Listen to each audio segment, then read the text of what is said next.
Everybody, this is Dr. Milks. I'm so excited to welcome you to biology. If you were absent today or if you're just joining our class, this video will help talk you through some of the things we did. And I'm just so glad that you are with us. So let's talk about what we're up to today. Today, we're thinking about what proteins do in living things because the function of proteins make life as we know it possible. Those functions are so important. So today we're going to begin to think about enzymes by using a simulation called toothpick ace, and I'll show you that assignment in a moment. Now, I'm just coming back from the National Association of Biology Teachers meeting, and so I have actually not done a great job of printing and stuff like that just because I was out on professional leave last week. I'm going to print the syllabus. It'll be available on Wednesday. It's like a paper signy thing. You turn the paper in, you keep the rest of the packet. We keep a binder in this class, no need for a notebook. Everything you do, you will do on handouts. If you need to write something, there'll be space to write. The class is mostly paper-based because people who learn on paper learn more. So we'll be building the textbook as we go. That does mean the thing you are going to need for this class is a binder. If you are able to reuse a binder from last trimester or last year, please do that. I do have binders available, but we're also trying to just use our resources responsibly. So if there's something where you're not going to need those papers anymore and the ring's still open and closed, please consider using it again for your biology binder. You must be responsible for your binder outside of class time.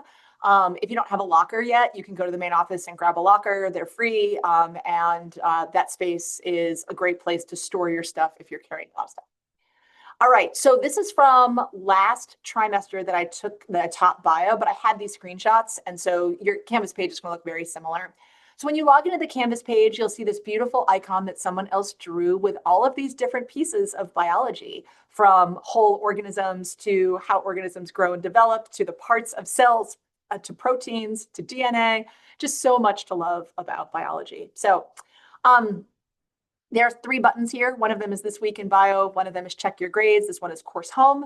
This Week in Bio takes you to the weekly agenda page. Alternatively, you can scroll down on this page. It'll say like week 1, week 2, week 3, if you need to go farther back in time.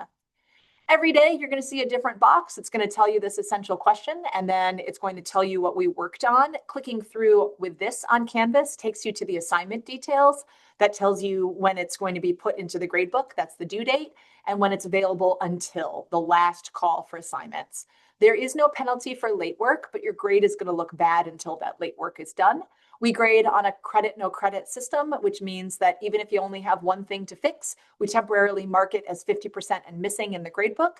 You come to Panther Plus, you and I work together, you talk with your friends, you all work together, you turn it in at that grading deadline, and it's full credit. So real flexibility, but also you need to stay on top of our work because on a semester, you have a little bit longer. On a trimester, things can move kind of quickly. Right now, you're watching this video. I'm going to re-record a video. This was from last year, but you're watching this video. Every time you're absent, you don't need to ask me what you missed. I will tell you what you missed. I make videos during 3rd period or after school. So just be advised that if you are a 1st period student and you go looking for the video, I might not have recorded it yet. It's just going to depend on the day. A reminder, there's no school tomorrow. It's election day. There's no in-person school. There's no remote school. We come back to school together on Wednesday. And then just for your planning purposes, there's no Panther Plus on Friday. We're going to have a PEP session instead. So more details about that later this week. I did assign seats. So if you weren't here, you got an assigned seat. We change every 2 to 3 weeks just to mix it up. If I accidentally sat you next to your like long-term nemesis or accidentally sat you in a place where you can't see, let me know. Safety information for our room. Our fire escape exit is down the stairs near Fagola and Sheehan and the bathrooms that let out at the soccer field that's kind of in the front of the school. Happy to share some other safety information. I feel really good about the safety work that we do in our school. Really quickly about me, there are kids who like taking stuff apart and finding out how the world works. This was not me. However, when I was in 2nd grade, somebody brought in, if you've been to Wonder Lab, you've seen this, like bees making a beehive in between 2 panes of glass so you can like see inside it. I thought this was the best thing that ever happened to me. So there was a point in time when I was 8 or 9 where I like recited bee poems and I could tell you a lot about bees. And that era has passed for me, but it was the first time that I really got excited about the living world and a connection to it. I went to this high school. This is Shaker High School in upstate New York.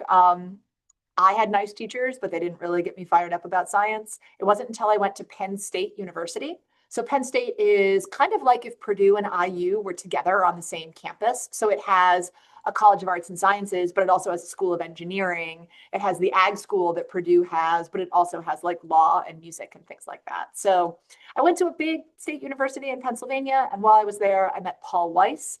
He retired. He ended up moving to Los Angeles and working at UCLA until his retirement.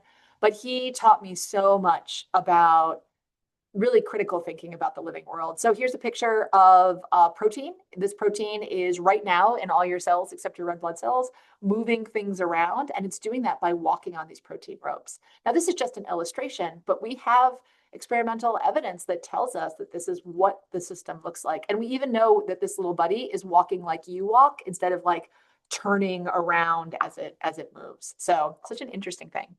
While I was at Penn State, I also worked for Don Bryant in his lab. He was getting a topside perm before the llama kids were. I worked on cyanobacteria, which are photosynthetic organisms. Learning more about photosynthesis helps us learn about carbon capture and decreasing the amount of carbon dioxide that's in the atmosphere. And then I also worked with Meta Miller. This is her in the wild collecting green sulfur bacteria. So I lived and worked for a year on a Fulbright grant in Denmark, which is kind of circled there because it's hard to see on the map.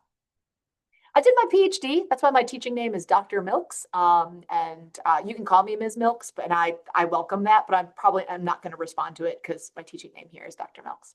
So my PhD is from Aaron Straight's lab. We worked on frog egg extracts. And the question we were asking inside those frog eggs is, how do you get such great cell division? Sometimes you don't, and cancer is one thing that can result from that. But in nearly all organisms, nearly all the time, cell division is going great. And so I studied some of the mechanisms that allow that high fidelity in those systems. And then I became a teacher. So I went to the Stanford Graduate School of Education. I won their alumni award a couple of years ago. I'm a presidential awardee for excellence in math and science teaching. I'm a nationally board certified teacher. I just really like teaching. I like thinking about school, and I'm really glad that you're here in class with me. I'm also a learner. So this picture is from about a year and a half ago. I just had my rear end handed to me in all ages Taekwondo by like an 8-year-old. I love Taekwondo. I practice twice a week. One of my teachers, a black belt, is a sophomore here at the high school this year. And I really like Taekwondo because it doesn't come very easily to me, but I can feel myself making progress. And it's like a really exciting thing. This is my little family. If you run cross country or track, you've seen Coach Brown. That's Frank. He has taken care of our kids now that they're a little older. He's working more outside the home. He does stuff like run with the cross country team. He teaches in jail. He teaches at Ivy Tech. He's going to start teaching at IU in the spring. And I'm just very lucky that we have our little family. Namora on the right in the tie-dye is in 6th grade now. This picture's a little old. And Therian on the left is in 4th grade now. And they both go to Templeton. Okay, so where are we going? We're going to learn about the living world and about biology. And so in Try 1, we think about how the organization of living things is crucial to their success. We think about the building blocks of life. And of course, we think about how small changes can cause some big outcomes. In Try 2, which is likely you will take if you haven't yet in the spring, we talk about life's unity, diversity, and future. We think about how living things are connected, how they're diverse, and again, how small changes can cause big outcomes for living things. There are so many living things. Please enjoy all of these emojis of charismatic organisms, things you have seen out and about. There's so many living things. And people are living things, right? And when we think about people or single cells, it's the parts that help us do what we need to do. For example, you might be looking at this picture and know that we're looking at organs. Those organs help do what we do, the same way that the cell parts, like the mitochondria being the powerhouse of the cell, that helps cells do their jobs also. So when we look at living things, we can break things down into tissues and cells, and then we're looking at molecules. Molecules make the magic of our cells happen. But like, how do they make life happen? Well, proteins, cartoons are shown here, are the workers of our cells. They make chemical reactions happen fast enough for life as we know it to move forward. Now, I will say, if you've had like a protein shake, you know that proteins don't have colors. These colors are cartoons for scientists to help us think about the different pieces of the protein, the features they have, and what they do. So we're not going to use real proteins yet. That's coming. What we are going to do is start class by using toothpickase. This is a simulation to help us learn about what enzymes do. So after this is the beginning of that paper. And as you'll see, there's some introduction here.